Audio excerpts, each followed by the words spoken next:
Operador 39 minutos. Para decolagem, pedimos que todos as mochilas de escola estejam totalmente acomodadas abaixo do assento à sua frente, deixando livre o acesso ao corredor. Pedimos também que desconecte seu equipamento eletrônico da USB. Bom, bom dia, boa tarde, né? Vamos começar, então. O amigo Zé está em voo, deu um alô com a gente, né? Então, vamos organizar os nossos guardiões, então. Quem poderia assumir o guardião do tempo? É você, Luiz? Posso ser eu. Então, o Luiz está assumindo o guardião do tempo. Quem pode assumir guardião das mãozinhas?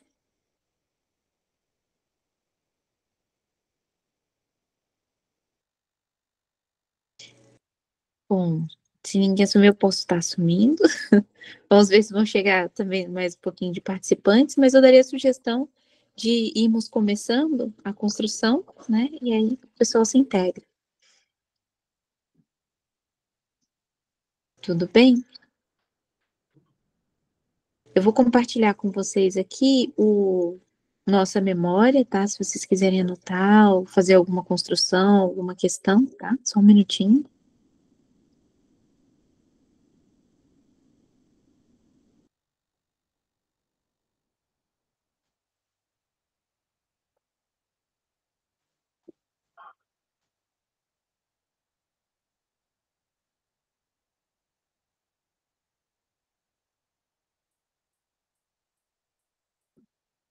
Prontinho, compartilhado aqui. Então, hoje nós estávamos falando, né, das 7 construções da aprendizagem. Hoje nós ficamos de ver o que precisamos aprender. Estávamos nessa construção, né, de conversação sobre o que precisamos aprender para passarmos com e com quem aprendemos, né? Então, vocês gostariam de começar essa reflexão do que precisamos aprender? Ou complementar, né? Nós já estamos falando na outra reunião.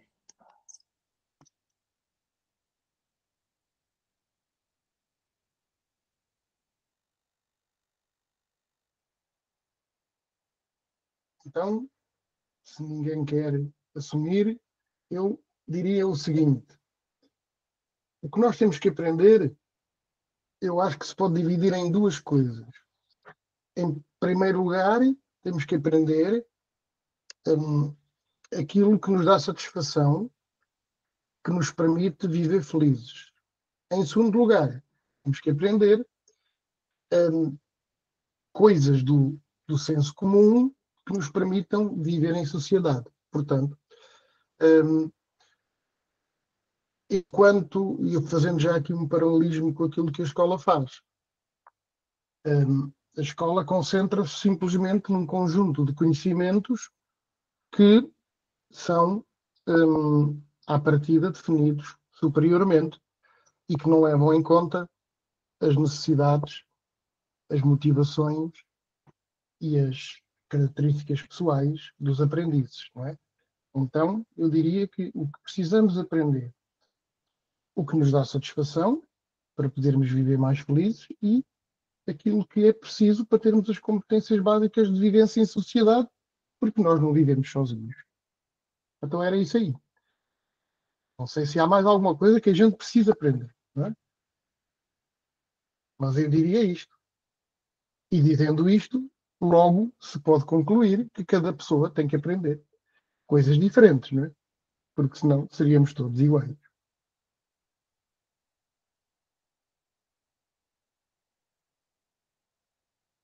E terminei a minha fala por agora. Bom, eu gostaria de trazer essa reflexão sobre o que precisamos aprender, que está muito correlacionado ao que de fato é aprendizagem. Eu começaria essa reflexão do que precisamos aprender. Porque a aprendizagem, ela está correlacionada à busca que nós fazemos da construção do saber. Então, o que nós precisamos aprender? Nós precisamos aprender aquilo que nós temos em construção da nossa realidade. Porque aquilo que não conhecemos, como é que nós vamos aprender?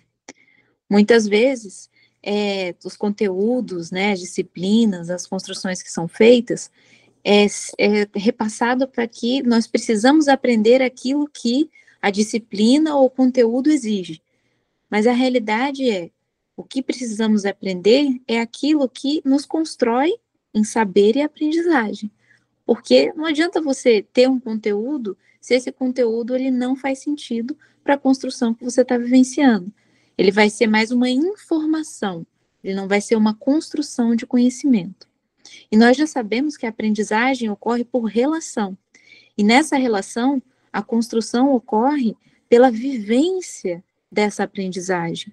Uma aprendizagem que fica somente num campo teórico, ela dificilmente vai estar integrada no nosso conhecimento para se tornar e ter até possibilidade de se tornar saber, né?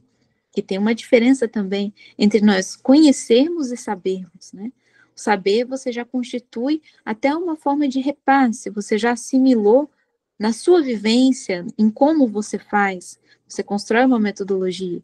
Então, eu vejo que essa reflexão sobre o que precisamos aprender está muito correlacionada a como nós construímos o nosso aprendizado e como esse aprendizado pode ser desenvolvido, tanto a partir de uma construção com as crianças, quanto a partir de toda a construção de aprendizagem das pessoas que nós estamos formando, ou seja, o grupo que nós encontramos, o grupo que está no círculo de vizinhança, na nossa comunidade, constrói o seu próprio saber e define aquilo que precisa aprender, porque está correlacionado ao currículo da subjetividade, ao currículo da comunidade e ao currículo da consciência planetária. Então, nós construímos o que precisamos aprender. Eu daria a sugestão de refletirmos sobre essa mudança, né, de paradigma, de não buscar precisar aprender por aquilo que dizem que precisamos aprender, e sim buscar construir a nossa aprendizagem a partir da busca que nós temos, entendendo que existem os padrões sociais e as aprendizagens que nós precisamos, claro, ter e demonstrarem habilidades e competências. Mas isso não significa que nós precisamos fazer isso de uma forma de conteúdos e de uma didática pré-moldada. Nós podemos fazer essa construção a partir da integração dessa aprendizagem. Ou seja, todas as disciplinas, multidisciplinar, interdisciplinar, sem disciplinas, e numa construção de saber a partir de projeto, de roteiro, a partir de oficina. Então, desvincular que o que precisamos aprender tem que ser num planejamento de aula ou numa didática do passado, pré-definida. E sim, o que precisamos aprender é aquilo que nós construímos a partir do nosso saber. Então, daria essa sugestão de reflexão sobre o que seria o que precisamos aprender. Para quem está chegando agora, bom dia, boa tarde. Estamos falando sobre as 7 construções da aprendizagem e agora estamos falando sobre o que precisamos aprender. Então, quem quiser estar complementando, trazendo a questão. Estou vendo que o Mauro chegou. Bem-vindo, Mauro. Bom dia. Tá? Estamos aqui nesse diálogo reflexivo.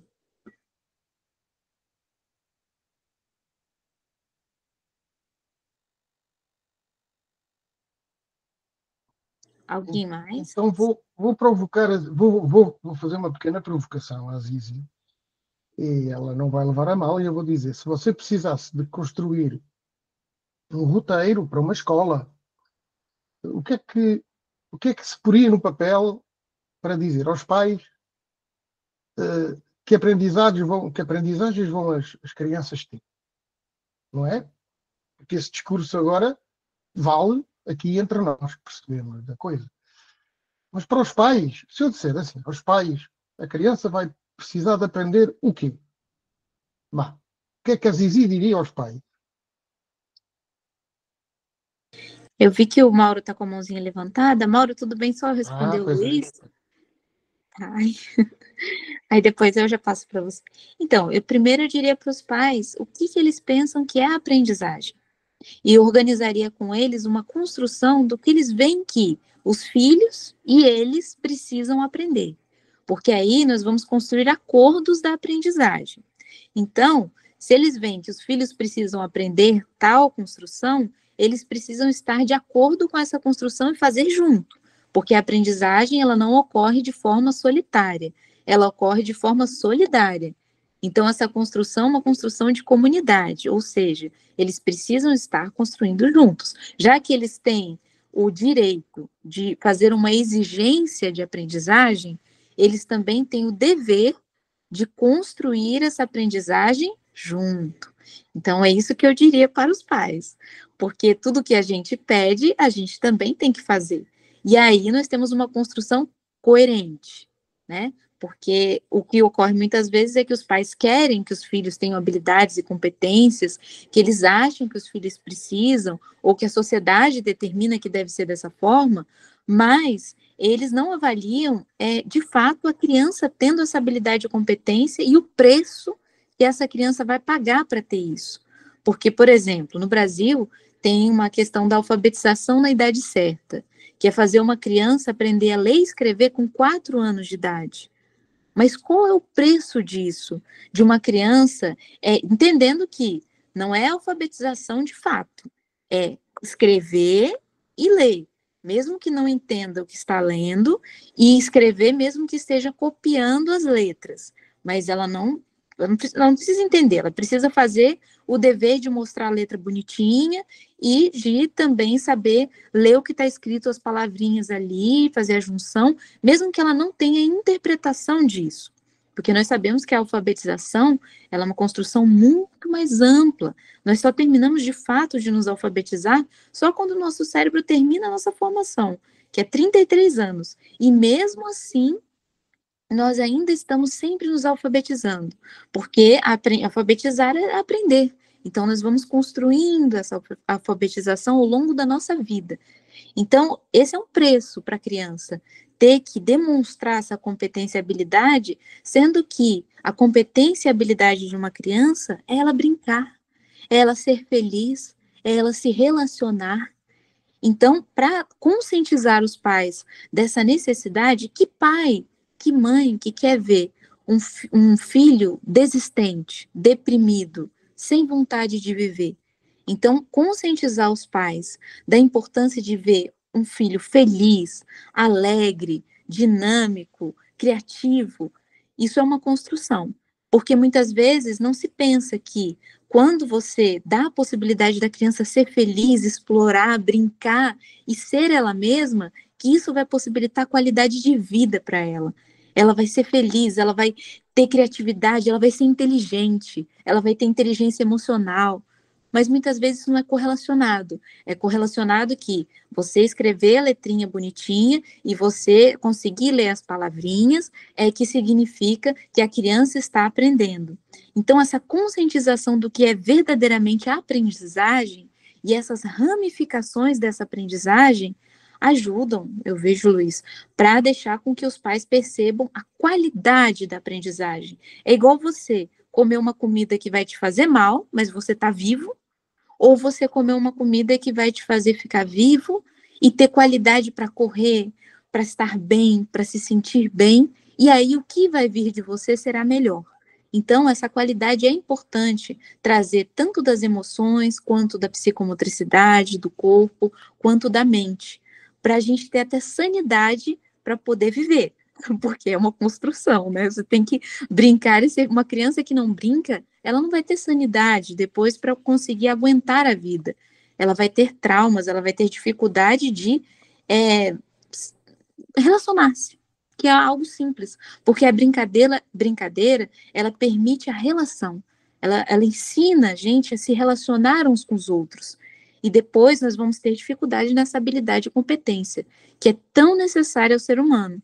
Por isso que nós estamos tendo uma crise com relação à emoção e até à inteligência, né, depois, e dificuldade na aprendizagem, porque a criança vai pagar o preço daquilo que ela está perdendo, que é a sua oportunidade de ser criança.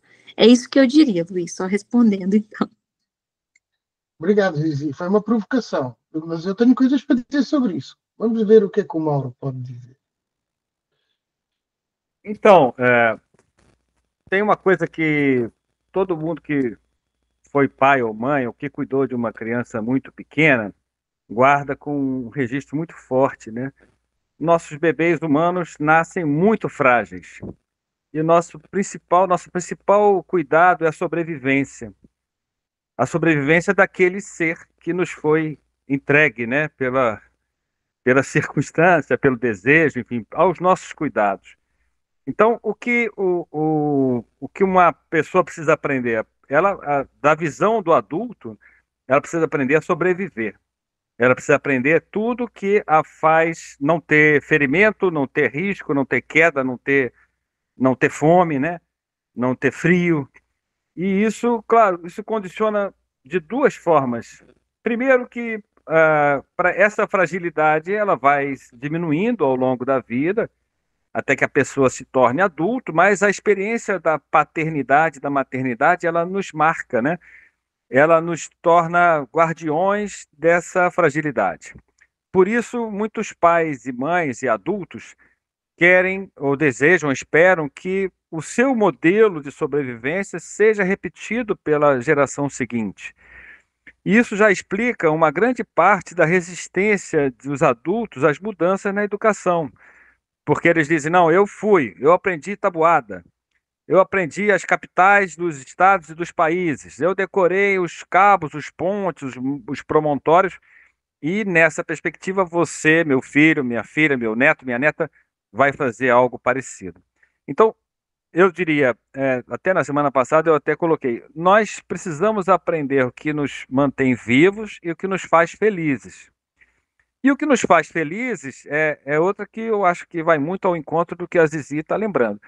O que faz cada um feliz não é dado externamente, nem dado a priori, né? Então, essa felicidade é uma construção. A ideia de desejo, da concretização do desejo, ela é individual, ela vem misturada com imaginação, com espiritualidade, com o corpo, com a individualidade daquele ser. Então, o que ele precisa aprender? Precisa aprender a ficar vivo, sobreviver, a ser um cidadão, como foi dito semana passada, a estar bem na sociedade, fazer parte do tecido social e a ter felicidade, ou seja, se reconhecer como único e concretizar essa felicidade. Daí, eu acho que talvez, amigo Zé, vale citá-lo, né? Ele pergunta sempre o que você quer ser, ou seja, o que você quer plenamente assumir como identidade, como você vai ser no mundo como cidadão, como profissional, como pai, mãe, filho, enfim, qual é essa identidade que você vai assumir, e toda a educação que o Zé Pacheco propõe é em torno da materialização desse desejo e dessa identidade, né? Por isso ele é tão forte, por isso ele é tão consequente, por isso ele é tão disruptiva, né?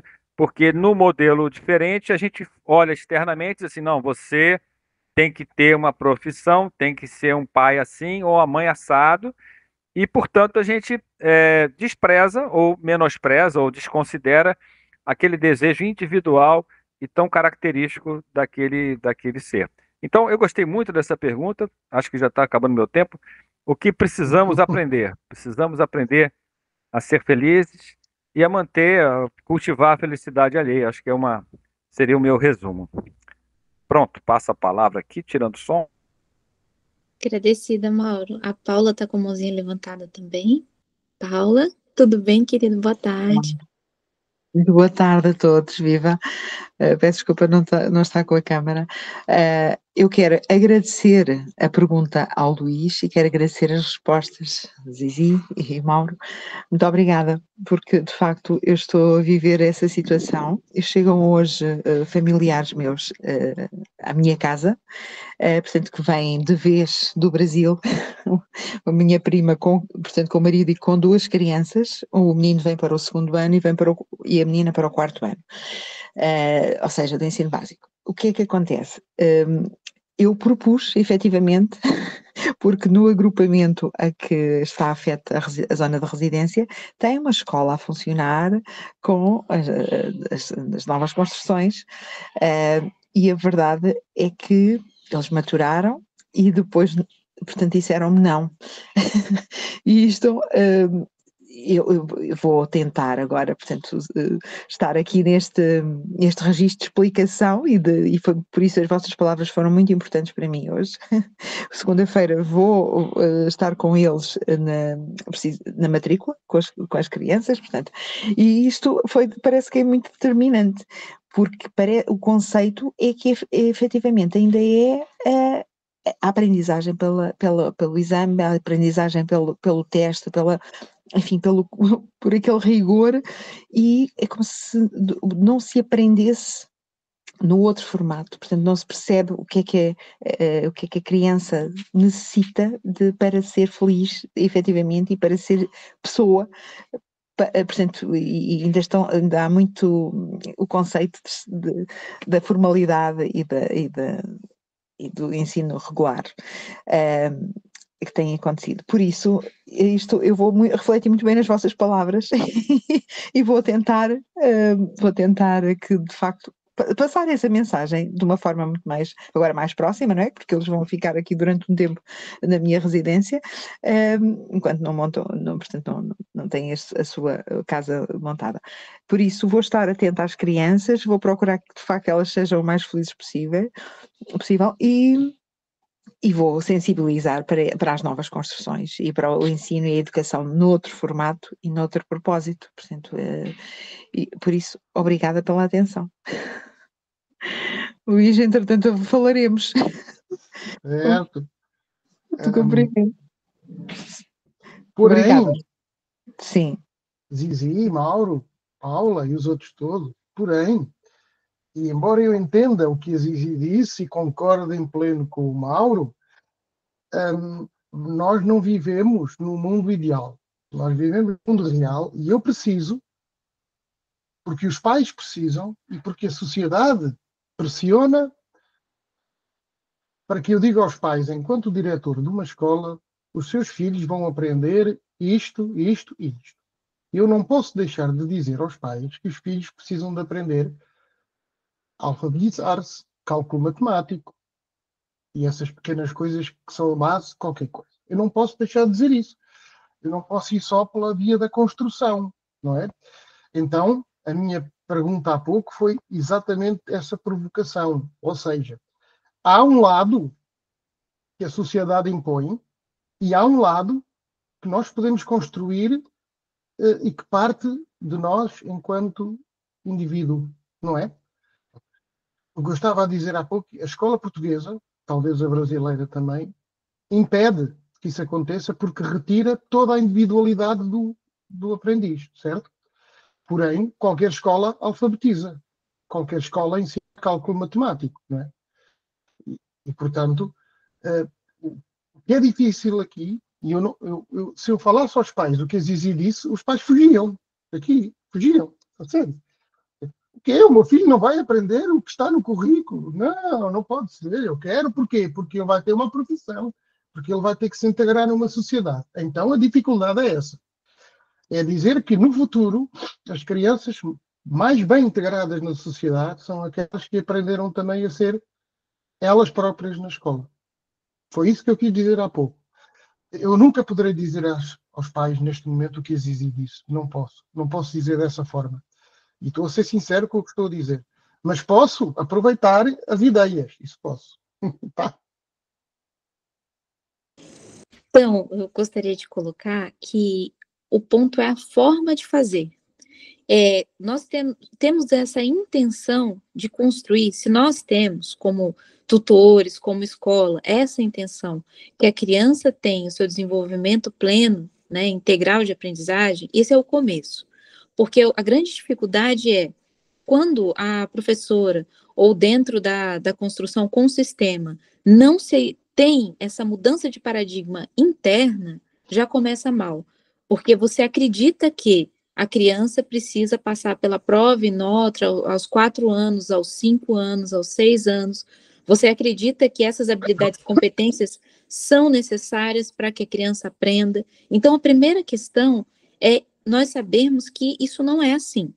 Aí vem as construções das estratégias para que nós consigamos desenvolver os estágios para chegar nesse movimento que você consegue fazer com que todos os pais, que todas as pessoas da comunidade, ou que o círculo de vizinhança que tem naquela localidade, também tenha já essa cultura do paradigma da aprendizagem, o paradigma da comunicação. Mas isso é uma construção. Não, a gente não chega na resultante logo de começo. Você vai construir para chegar lá. Mas nós temos que ter de princípio esse princípio, que nós queremos chegar lá.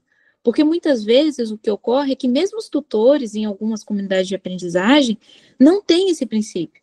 Tem um princípio que pode se dar um jeito, que na verdade não é bem assim, que isso é muito radical, que a criança, na verdade, ela precisa sim de ter um aprendizado formal. Então, primeira coisa, a gente pode dividir em etapas para ajudar a ter essa reflexão.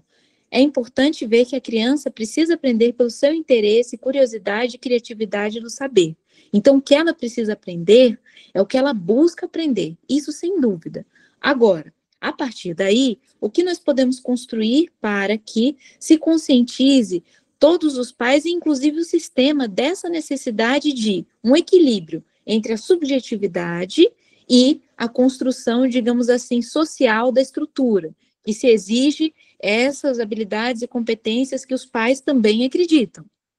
Então, o que eu daria de sugestão é construir indicadores em comum, fazer um levantamento com os pais, fazer um levantamento com os tutores e com as crianças de quais são os indicadores de que está sendo aprendido, porque aí nós conseguimos fazer um acordo de aprendizado, sem ter exigência ainda dos direitos e deveres que os pais deveriam ter, mas nós conseguimos construir primeiro esses indicadores. Então, por exemplo, as crianças que estão nesse ano, digamos assim, né, mesmo que seja multidisciplinar ou pluridisciplinar, enfim, as crianças que estão nesse ano, o que elas precisam aprender? O que vocês, crianças, precisam aprender? Vocês têm que ter uma construção já de escrita e de leitura no ano que vocês estão? Pais, vocês veem que as crianças têm que ter isso? Vocês acordam essa construção? Então, eu daria essa sugestão para elencar e levantar o que a comunidade ela vê que é necessário desenvolver naquele ano na aprendizagem. Porque aí se tem o quê? Claro que dentro das possibilidades. Você vê que se uma criança, por exemplo, não conseguir desenvolver, não é que ela está atrasada. E isso é bom também trazer essa reflexão. Porque mesmo fazendo os indicadores, há sempre quem vai dizer assim, mas ela não conseguiu o que as outras crianças conseguiram. Por quê? Porque a didática não é boa? Ou porque a criança ela não tem um nível de inteligência? E aí tem que trazer também a segunda reflexão sobre o que precisamos aprender, que é, cada um tem seu tempo de aprendizagem. Isso é importante trazer também de reflexão. Embora nós sabemos que há uma exigência que todos tenham uma aprendizagem igual, uma aprendizagem vertical, ou seja, todos têm que aprender ao mesmo tempo. Nós também precisamos trazer essa referência, porque isso acontece também com algumas tutorias, dos tutores falarem, nossa, com aquela criança é uma dificuldade, com a outra criança não. Com aquela criança ela conseguiu desenvolver rápido, a outra não está conseguindo produzir. Eu já ouvi várias colocações nesse sentido. Então, é importante trazer que indicador não é exigência, mas indicador é possibilidade de construção. E se você conseguiu desenvolver 2 palavras, 1 palavra, 10 palavras, o mais importante desse indicador é perceber que, se tem um entendimento da palavra, já está sendo construída a aprendizagem. Não há exigência de nota, né? Então, isso é muito importante trazer como reflexão, né? Então, E outra, eu vi aqui agora uma pergunta que a Maria Antônia está trazendo, ou porque ela tem uma dislexia ou neurodivergência. Então, todos nós somos diferentes. Tem essa diversidade, ela precisa ser entendida, porque senão fica muito vago, né? Então, mas ela não conseguiu, por quê? E outra, se está com alguma dificuldade, ela tem que ser solicitada, estimular as crianças a colocarem. Vocês estão com alguma dificuldade? Vocês gostariam de algum complemento? Entendendo que complemento não é aula de reforço. Complemento é possibilidade da criança ter outros tipos de desenvolvimento que ajudem ela na dificuldade que ela está tendo. Inclusive, é importante perguntar qual a dificuldade, né? Porque normalmente não é trazido a criança, é visto o problema na criança, não é perguntado para a criança qual dificuldade que ela está tendo. E isso também é um diferencial. Porque ver um problema na criança, nossa, a letra dela não está boa. Não é isso. É chegar para a criança, você está com alguma dificuldade, você está vendo alguma questão, porque às vezes a criança está com uma dificuldade psicomotora. Não é que a letra dela não está boa. Às vezes a criança está com uma dificuldade de visão, ela está precisando de um óculos, ela não está enxergando direito. Já aconteceu em alguns lugares que as crianças estavam com dificuldade de enxergar. Então, quando, pelo menos uma, duas crianças, quando foi descoberto que ela precisava de um óculos, ela começou a enxergar. Então, tem que se avaliar quais são essas dificuldades para poder ajudar a criança a, né, superar as dificuldades. Então, queria só trazer essa integração. Eu vi que a Maria Antônia está com a mãozinha levantada também, mas respondendo, tá, Luiz? Essa estratégia de ação. Eu só coloquei a resultante para trazer o conceito, porque esse conceito tem que estar claro para nós. Eu sei que aqui está, mas é importante a gente construir com todos. E às vezes não fica claro esse conceito interno. Agora, como que a gente vai chegar lá? Isso é uma construção, estratégias, né? Uma sugestão que eu sempre faço são os indicadores, porque eles não são tão restritos e eles não são tão rigorosos, mas tem que trazer também o que, por exemplo, não tomar cuidado com esse campo de exclusão, né? De você chegar e falar, não escreveu, então não conseguiu a sua aprendizagem. Também não ser radical, porque vira nota. É o mesmo sentido virando nota, né? Então, era isso, agradecida. Maria Antônia? Oi, bom dia a todas e todos. Na verdade, eu concordo, obviamente, com o que vocês estão colocando, eu acho acho maravilhosa essa questão, mas assim, eu só queria levantar uma outra sobre isso, Zizia, porque eu considero assim, algumas reflexões bastante generalizadas, eu coloquei aí no chat. Porque assim, olha, minha neta, aliás, tem 4 anos, e ela está, até o mês passado, ela estava numa creche pública. Ela saiu porque ela tem problema de alergia à lactose, e a escola não estava em condições, não tinha verba para manter essa necessidade dela, e aí houve uma divergência nesse sentido, e ela acabou tendo que sair, foi para outra escola, e de última hora teve que ficar numa creche privada. Mas, assim, o que eu estou querendo dizer é que até agora o que a creche faz é brincar. Ela não tem esse aprendizado de formação, nem tinha na pública, nem tem na privada, de formação escolar, no sentido de aprender a se alfabetizar. A alfabetização, por letra que eu quero dizer, a alfabetização está acontecendo nas diversas atividades curriculares que a escola desenvolve, que a creche desenvolve, mas não nesse sentido da aprendizado da leitura e da escrita. Aqui na cidade onde eu moro, Sobral, Ceará, também, a partir dos 4 anos, ainda não é cobrado da criança que ela aprenda a ler e a escrever, não. A alfabetização, ela vai acontecendo e a partir dos 6 anos é que é cobrado, que inclusive tem uma prova, acho que a Provinha Brasil é feita com as crianças a partir dos 7 anos. Aí, nisso, eles são radicais para a criança que com 7 anos já saber aquele mínimo de formação ali que é considerado para a idade. Mas até os 6, mas a formação da alfabetização, acho que aquele ABC que é uma formação, né, que é a primeira formação da criança, acho que é cobrado só a partir dos 7 anos. Eu tenho a impressão que isso é uma coisa mais generalizada pelo Brasil. Então, como você falou, que era a partir dos 4 anos que é cobrada a leitura e a escrita, eu fiquei curiosa para saber onde é que isso acontece, porque como eu estou aqui como aprendiz e como pesquisadora também. Eu estou construindo uma ideia de escola que vocês estão propondo a partir dessa minha participação.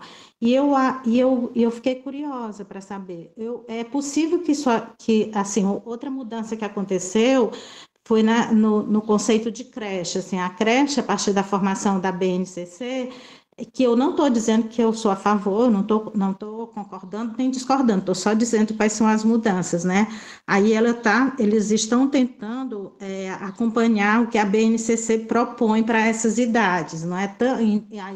Numa perspectiva de áreas de conhecimento, sem dúvida, mas numa perspectiva de deixar as crianças mais livres, buscando essa formação nessa creche idealizada, que é uma creche, assim, pelo que eu entrevistei, uma uma diretora de escola de uma creche que eu convidei para uma participação no grupo que eu coordeno, e ela me falou bastante dessa creche dela, assim, da forma como eles idealizam uma espécie de comunidade dentro da escola, e aí tem o lugar do jardim, tem o lugar disso, o lugar daquele, enfim, essa coisa toda, mas não é não é um lugar, inclusive o que me chamou a atenção, que é uma coisa que eu achei absurda, é que tem uma sala onde eles têm os computadores que eles conseguiram de escolas, sei lá, uma doação de computadores quebrados, mas que eles deixam lá à disposição para as crianças explorarem essa sala.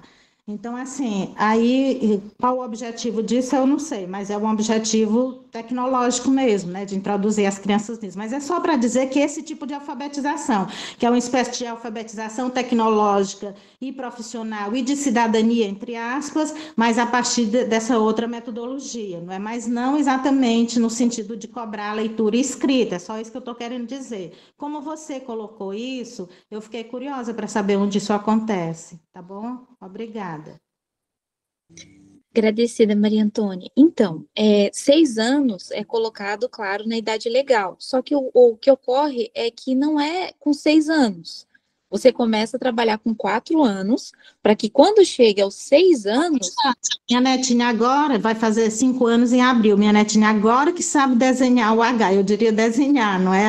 Um dia desses, eu conversando com ela, diz, vó, eu aprendi uma letra do meu nome. Aí colocou lá, pegou, eu nem lembro, acho que nem era caneta, era outra coisa, e ela desenhou até na mesa, colocou o H do nome dela, não é? Que é Heloísa. Então, assim, não necessariamente enfim, essa formação acontece nessa lentidão do tempo da criança, pelo que eles avaliam, né? Não necessariamente dentro dessa perspectiva que está sendo construída aqui, mas pelo que eles avaliam, eles e elas, a psicologia, essa psicologia de educação, né?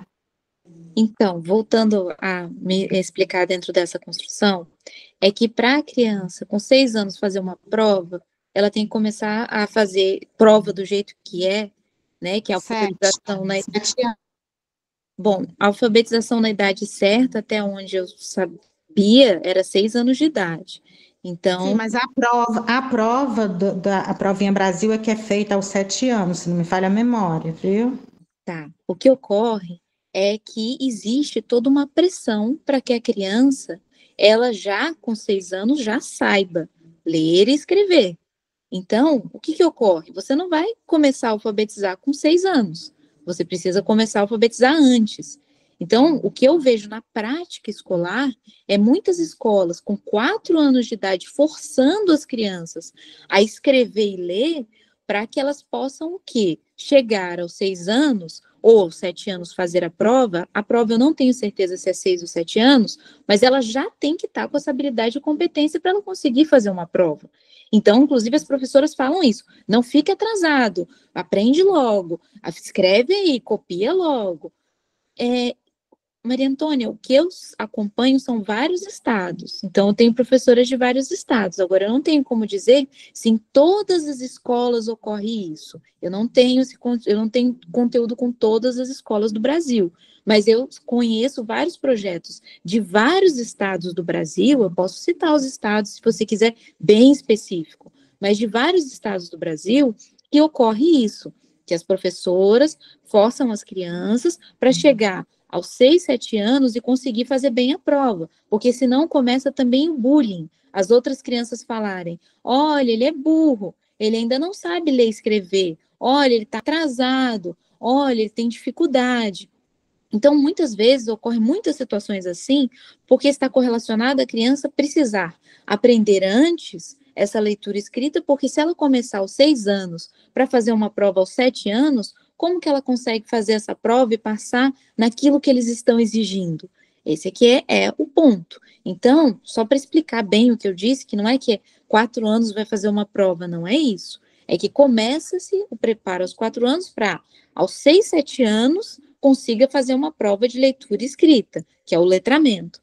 Agora, entendendo, trazendo uma reflexão sobre essa abordagem mais intrínseca.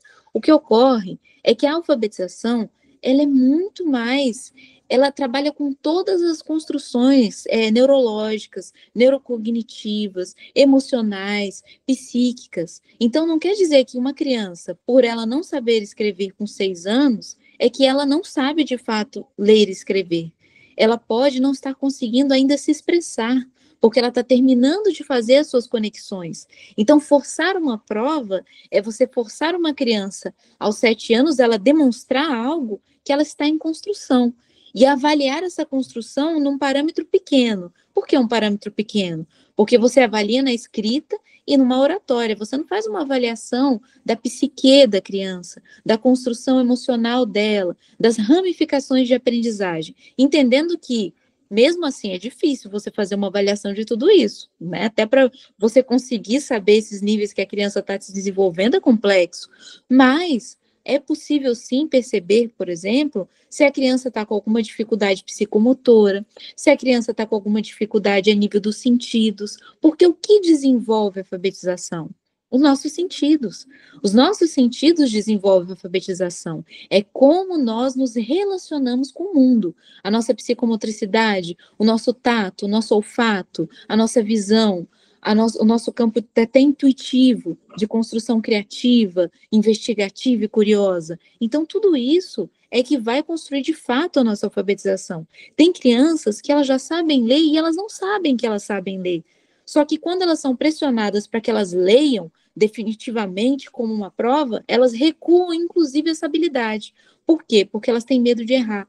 Elas têm medo de, ao ler errado, não ser tão boa quanto as outras, sofrer bullying frente a isso. Então, cria-se toda uma dificuldade, uma pressão onde não precisaria, porque as crianças conseguem ler com naturalidade quando elas não têm uma pressão para que elas tenham que ler frente a uma construção. Né? Então, eu queria só trazer essa questão da prática. Uma coisa é a teoria, o que é dito, o que é feito e como é feito. Outra questão é como construir essa prática no dia a dia para que nós consigamos trazer o quê? A reflexão de onde chegar. Porque quando você fala de uma prova ou quando você fala de um exame, você precisa ter preparação para isso. Só que eu entendo, pelo menos no Brasil, não sei em Portugal, eu não vejo no Brasil e eu não vou generalizar.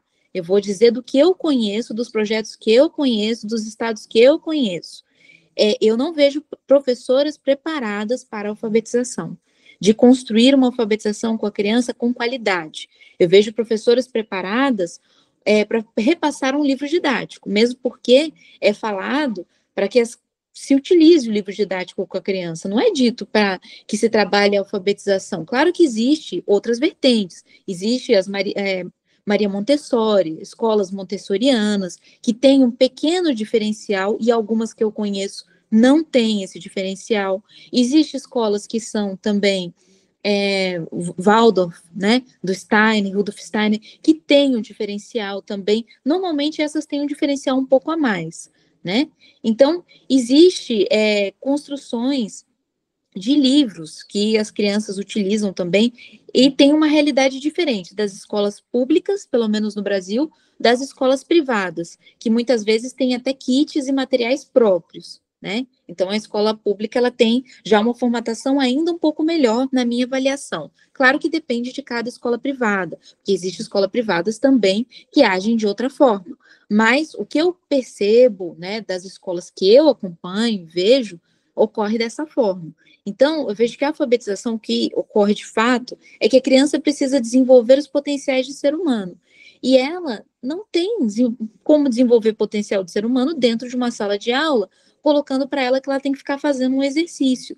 Não que em algum momento não seja importante desenvolver a habilidade dela estar numa mesa, dela usar, né, um lápis, uma caneta, mas não falando para ela, agora você vai sentar e vai fazer isso, e sim utilizando a forma de fazer isso. Vamos desenhar? Então, senta na mesa, né? Vamos utilizar de outra forma, vamos pintar, vamos sentar numa cadeira para ver como funciona aqui, posicionar. Então, você utiliza dinâmicas para que se adquira essa habilidade sem você utilizar uma precedência de, você senta aqui, é um precedente, e você vai fazer dessa forma. Você constrói a dinâmica para que ela aprenda sem que entenda que isso só pode ser o aprendizado dessa forma. Ou seja, não tem um condicionamento. né?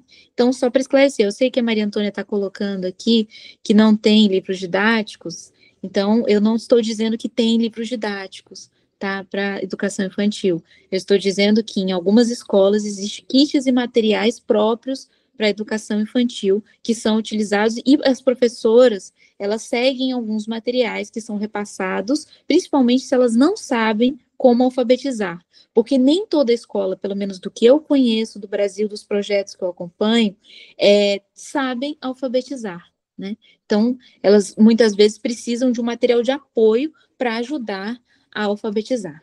Então, só também exemplificando o que eu estou colocando.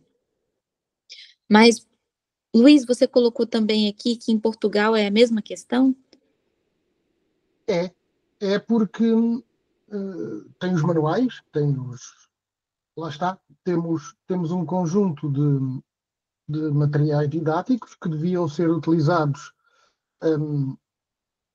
de acordo com as características das crianças e, portanto, sinto que os professores não estão preparados para alfabetizar, mas estão preparados para seguir o manual. Não é? Isso é o que eu vejo quando... eu sei que eu tenho aqui poucos professores comparado com o universo português, mas pelas reuniões onde eu participo, que os meus outros colegas diretores dizem, o sentimento é mais ou menos este, não é? Estamos pouco preparados para dar a tal individualização do ensino e estamos mais preparados para fazer algo igual para todos e depois então dizer que aqueles que não conseguem com esse algo têm problemas, não é? É isso. Agradecida, Luiz. Então, é justamente dessa reflexão que eu parto, né? Que a importância, por exemplo, uma das coisas que, na prática, vejo que precisaria é trabalhar a alfabetização com as professoras para entender a alfabetização como algo muito mais complexo. E não é simplesmente você se apoiar em algum material, e sim você construir o desenvolvimento da criança para que ela se alfabetize, porque não é o material que faz a criança se alfabetizar. E não é uma técnica que faz a criança se alfabetizar. Porque tem muitas professoras também que acham que uma técnica é que vai fazer a criança se alfabetizar. E não é. A alfabetização ocorre na criança. A técnica, ela só vai apoiar. Ela é como um instrumento final que te ajuda a fazer um desenvolvimento. Não estou falando contra a técnica também. As técnicas são importantes, as metodologias são importantes, mas como você utiliza a técnica e como você utiliza a metodologia é que é o grande diferencial. Porque pensar que a técnica que faz a alfabetização não é real. Tanto que tem crianças que, com uma técnica única usada para todas, por exemplo, né, o método Montessori ou métodos X, Y, Z, algumas crianças conseguem, outras crianças demoram mais, outras crianças acabam não conseguindo, e aí você tem que fazer outros apoios ou outros materiais para que haja essa alfabetização. Mas por que isso está ocorrendo? Isso está ocorrendo porque está faltando desenvolvimento do potencial da criança. E o que é o desenvolvimento do potencial da criança? São ela desenvolver os seus sentidos. Aí que eu falo da psicomotricidade, porque nós desenvolvemos a nossa linguagem, a nossa comunicação, a nossa escrita a partir da psicomotricidade, a partir dos nossos sentidos. Então, esses sentidos, se eles não são possibilitados, eles terem essa motivação, não é só estímulo, porque na verdade não precisa de estímulo, precisa de desenvolvimento desses potenciais que não são natos. Mas quando nós não temos muita relação com o meio, e relacionar-se com uma mesa não é uma relação de qualidade, é uma relação muito específica. Então, nós precisamos interagir com o meio para nós termos até conexões de neuroaprendizagem, né? As nossas neuroaprendizagens ocorrem por relação. Então, quando nós estamos com a natureza, quando nós estamos correndo, quando nós estamos brincando, quando nós estamos pintando, quando nós estamos cantando, quando nós estamos interagindo em alguma construção, isso é desenvolvimento da alfabetização. E, claro, resultante final é a técnica. Uma vez que você tem toda essa construção, a técnica ela vai dar esse apoio, tá? Então, queria só trazer um complemento também para essa questão, mas eu vi que a Maria Antônia está com a mãozinha levantada.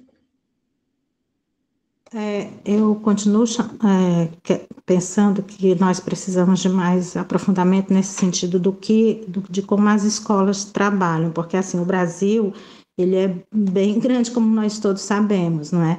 E há uma diferença muito grande. Primeiro, há alguns tipos de escolas, não é? Não só tem um tipo de escola, nós contamos com a escola indígena, com as escolas do MST, com as escolas agrícolas, com as escolas sei lá, tem outro aí que eu estou esquecendo. Fora isso, tem as escolas rurais e as escolas urbanas. As prefeituras, elas investem mais e melhor, inclusive nos profissionais, nas escolas urbanas. Tem umas escolas de referência que eles querem mostrar para a mídia, né, porque acontece aqui na minha cidade, e tem umas escolas que ficam lá no final da periferia, aquele lá que ninguém vai, que não precisa de muita coisa.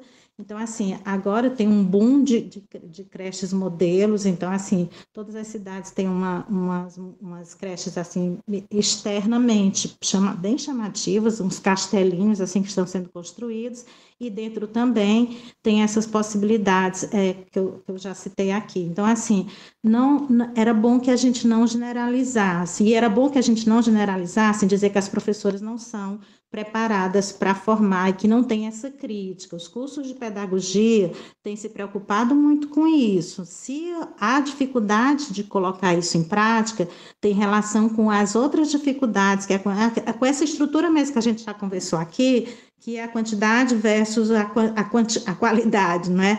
Quantidade de crianças que é muito alta versus a quantidade de professores. Eu lembro de um dos livros que eu li bem rapidinho do professor Pacheco, que ele coloca uma experiência que foi sobre uma pesquisa sobre a escola especial em alguns países, e eu lembro dos países que são citados, todos europeus, eles têm uma média de umas 5, 6 crianças para cada docente que é entrevistado, que participa da pesquisa. Quer dizer, essa realidade ela é muito constrangedora, né? No sentido da nossa realidade ser muito, muito, muito diferente. No máximo que um professor conta em sala de aula é com um ajudante, né? Eu sei que os alunos do curso de História são ajudantes das pedagogas, né? Eles entram nesses editais para ganhar a bolsa. Então, assim, nesse sentido, é muito complexo isso, e assim, eu só estou dizendo que a gente tem que colocar, que é toda uma estrutura que inviabiliza esse aprendizado idealizado que está colocado aqui, e não exatamente as pedagogas que não sabem alfabetizar. Por mais que elas saibam, ao invés delas darem atenção a 5 crianças, elas dão a 50. Então fica meio complicado esse negócio, né? Era só para lembrar isso. Obrigada.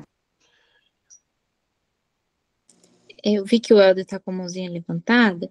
Eu só queria fazer um complemento rapidinho. É que eu não estou falando que as professoras não estão preparadas. Eu não vejo que as formações da pedagogia não estão preparadas para essa construção que nós estamos falando aqui do paradigma da aprendizagem e comunicação. Porque justamente elas não são construções da educação de comunidade de aprendizagem. Elas são construções da pedagogia tradicional. E eu não vejo a pedagogia tradicional ela tendo a possibilidade da integralidade do ser humano. Então, pode ser que em algum local do Brasil, eu gostaria até de conhecer, em algum local do Brasil, uma pedagogia que fosse integral do ser humano, que permitisse desenvolver todos os potenciais do ser humano dentro de uma alfabetização.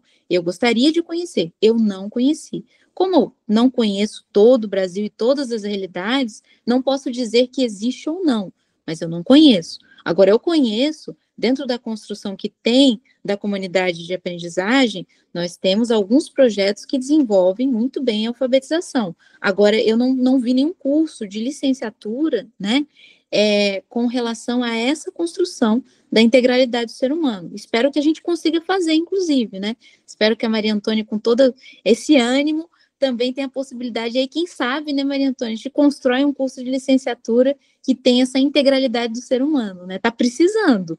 Eu vejo que seria uma excelente construção, ou quem mais se interessar também, porque realmente precisaria ter essa diversidade que a pedagogia, infelizmente, não agrega. Pelo menos eu não vejo dessa forma da realidade que eu conheço, tá? Entendendo que isso é uma realidade que nós não conhecemos toda a verdade. Nós estamos falando aqui a partir da nossa visão e consciência, e não de uma verdade suprema. Então, é importante também deixar isso claro, né? É a partir do que conhecemos. Então, o Helder estava com a mãozinha levantada, Luiz. Você, tudo bem? Força, Helder. Força ela. Olá, pessoas. Só para dar um bom dia, boa tarde para vocês mesmo. Dizer assim que essa conversa é muito legal, né? Agora, quando chega na generalidade, a gente não vai para lugar nenhum mesmo, porque, olha só, eu como professor, já há 25 anos, me sinto ainda em formação, nessa ideia da transição do paradigma da comunicação e da aprendizagem. E vamos perceber, assim, que, por exemplo, qual a relação que a tutoria tem com a alfabetização? Eu estava conversando isso com a Magda Soares, que é uma querida aqui da minha região, já falecida, tem uns 2, 3 anos, aposentada uns 5, da Universidade Federal de Minas Gerais, em que ela defendia a tese de substituir a palavra alfabetização por alfa-letrar. Muito parecido com o que a gente ainda tem conversado aqui em relação à alfabetização humanizada, com as várias linguagens, a fundamentação na psicomotricidade, no afeto, em outras formas de expressão e leitura da vida. E ela fala dessa importância pelo ler, prazer de ler a vida, prazer de ler um livro, o gosto para, assim, construir a leitura e a escrita formalizada, né? E eu estou vendo como que a tutoria ela ajuda nisso, né? Porque ela condensa muitas coisas, lista de interesses, condensa uma relação hipotética dedutiva com o tema a ser estudado, porque a criança tem interesse por aquilo, então ela tem muita coisa dentro dela ali sendo formulada e construída em relação a isso. Existem possibilidades de relacionar várias formas de textos, de registro, com esse caminho de construção, né? Então é isso que eu gostaria de compartilhar. E eu vejo assim que quando a gente vai apresentando as escolas, as diversidades das escolas, eu até me pergunto se daria para dar o mesmo nome para essas instituições, porque são tão diversas, né? Essas produções, né? Então é isso que eu gostaria de compartilhar aqui e falar assim, e partilhar com vocês. Eu até coloquei, eu criei recentemente, estou criando ainda, uma coisa que chama Instafolio, que nada mais é do que tirar foto dos cadernos das crianças, expressão das crianças, cada uma com a sua linguagem, com o seu tema de interesse, e que reflete muito do que eu tenho feito com elas, no que se refere à tutoria. E aí tá bem legal, quem quiser dar uma olhada lá, é só entrar no Instagram do Comunidade do Quintal. Eu estou postando lá as produções individualizadas de cada criança com seus temas de interesse, tá? Obrigado. Hoje nem tenho que controlar o tempo, porque o pessoal está-se controlando a si mesmo. Eu há pouco queria dizer o seguinte: Portugal tem menos pessoas que São Paulo, atenção, e portanto quando eu digo que há um problema sério na formação inicial de professores em Portugal, é porque ele existe mesmo, não é porque eu estou a generalizar, é porque isto é discutido, inclusive está para sair uma nova lei sobre isso, que não vai provavelmente melhorar muito mais, porque Portugal está com uma falta enorme de professores e a política tem sido atrair mais gente para a profissão. Ora, sabemos que isso não ajuda em nada a melhorar a formação inicial. E eu que todos os dias estou com professores de crianças pequenas que não sabem ler, eu vejo a dificuldade que eles têm em aplicar vários métodos e em encontrar aquele que mais se adequa àquela criança. Para além daquilo que a Zizi já disse, estão todos com muita pressa em atingir o timing certo, que muita gente fala que tem que ser naquela idade, naquela aula e naquela classe. Bom, não, e isso é um problema aqui em Portugal. É um problema porque, generalizando, e agora sim, nós podemos ver que nenhum professor se prepara na faculdade para este tipo de paradigma. Em nenhuma faculdade portuguesa isso acontece, não é? Eu, no outro dia, fui dar uma aula à faculdade, a convite de uma amiga, e lá estavam os alunos, à minha espera, virados para mim, à espera que eu desse aula, não é? Numa faculdade. Pronto.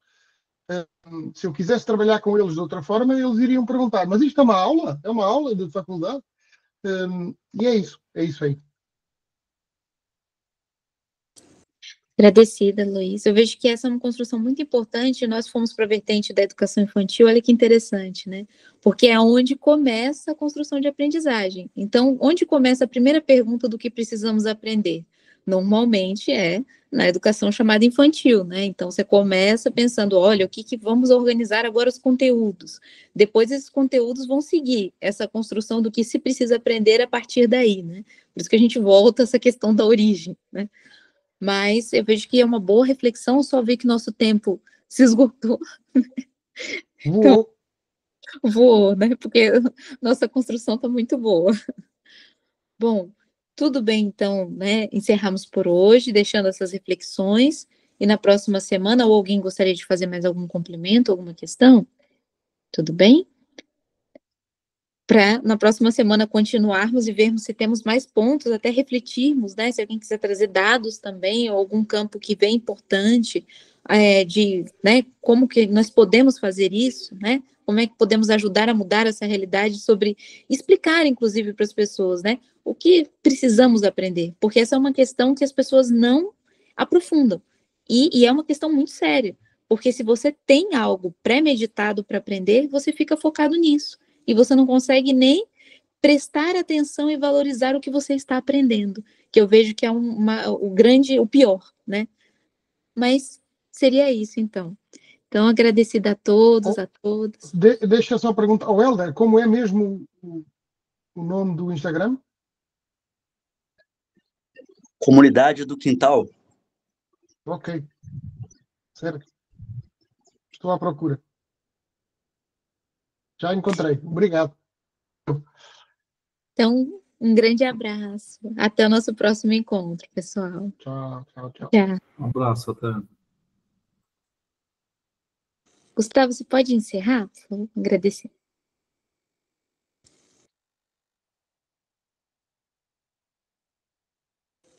É só encerrar a gravação, tá?